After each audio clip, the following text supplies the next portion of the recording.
দেশের বাইরে আমার কোনো ঠিকানা নেই। এই দেশ, এই দেশের মাটি, মানুষই আমার সবকিছু। বিএনপির চেয়ারপারসন বেগম খালেদা জিয়াকে চিকিৎসার জন্য এয়ার অ্যাম্বুলেন্স সহ সব ধরনের প্রস্তুতি সম্পন্ন করে রাখা হয়েছে। যে কোনো সময় বিদেশে নেওয়া হবে। শারীরিক অবস্থার সামান্য উন্নতি হলে তাকে লন্ডনে নিয়ে উন্নত চিকিৎসা দেওয়ার পরিকল্পনা করছে জিয়া পরিবার। শনিবার দলের ভারপ্রাপ্ত চেয়ারম্যান তারেক রহমানের উপদেষ্টা মাহাথির আমিন তার ফেসবুক পেজে এ তথ্য জানিয়েছেন। মাহাথির আমিন লিখেছেন, বেগম খালেদা জিয়া বর্তমানে রাজধানীর এভারকেয়ার হাসপাতালে ভর্তি থাকলেও তার চিকিৎসা পরিচালিত হচ্ছে দেশি বিদেশি বিশেষজ্ঞ চিকিৎসকদের সমন্বয়ে। লন্ডন থেকে সার্বক্ষণিকভাবে চিকিৎসকদের সঙ্গে যোগাযোগ রেখে প্রয়োজনীয় দিক নির্দেশনা দিচ্ছেন তারেক রহমান ও তার স্ত্রী ডাক্তার জোবাইদা রহমান। খালেদা জিয়ার চিকিৎসা গঠিত মেডিকেল বোর্ডের গুরুত্বপূর্ণ সদস্য ছিলেন ডাক্তার জোবাইদা রহমান। দেশে বিদেশের চিকিৎসকদের সঙ্গে সমন্বয়ে দায়িত্ব পালন করছেন তিনি। মায়ের চিকিৎসায় যেন কোনো বিলম্ব বা সীমাবদ্ধতা না থাকে সেজন্য সর্বোচ্চ গুরুত্ব দিয়ে প্রতিটি পদক্ষেপ তদারকি করছেন তারেক রহমান।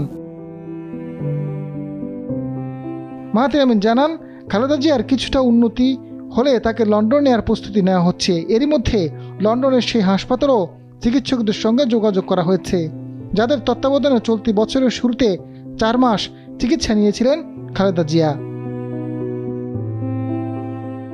এদিকে খালেদা জিয়ার চিকিৎসার জন্য সর্বাধুনিক প্রযুক্তি সজ্জিত বিশেষ এয়ার অ্যাম্বুলেন্সের ব্যবস্থার উদ্যোগ চলছে। তিনি আশা প্রকাশ করেন, দেশবাসীর দোয়া ও ভালোবাসায় বেগম খালেদা জিয়া শারীরিক অবস্থার দ্রুত উন্নতি হবে। আধুনিক চিকিৎসা শেষে তিনি আবারও দেশের মানুষকে অনুপ্রাণিত করবেন, নেতৃত্ব দেবেন এবং জাতিকে ঐক্যবদ্ধ করার ভূমিকা রাখবেন। খালেদা জিয়া অনেকদিন ধরে হৃদরোগ, লিভার সিরোসিস, ডায়াবেটিস, আর্থ্রাইটিস ও কিডনি জটিলতা সহ নানা রোগে ভুগছেন। গত 23 নভেম্বর শ্বাসকষ্ট দেখা দিলে দ্রুত তাকে হাসপাতালে ভর্তি করা হয়। পরে 27 নভেম্বর দুপুরে নিউমোনিয়া সংক্রমণ বাড়ার আশঙ্কায় তাকে সিসিইউতে নেওয়া হয়েছে। মেডিকেল বোর্ড বলছে, বয়সজনিত কারণে দ্রুত সুস্থ হতে সময় লাগছে।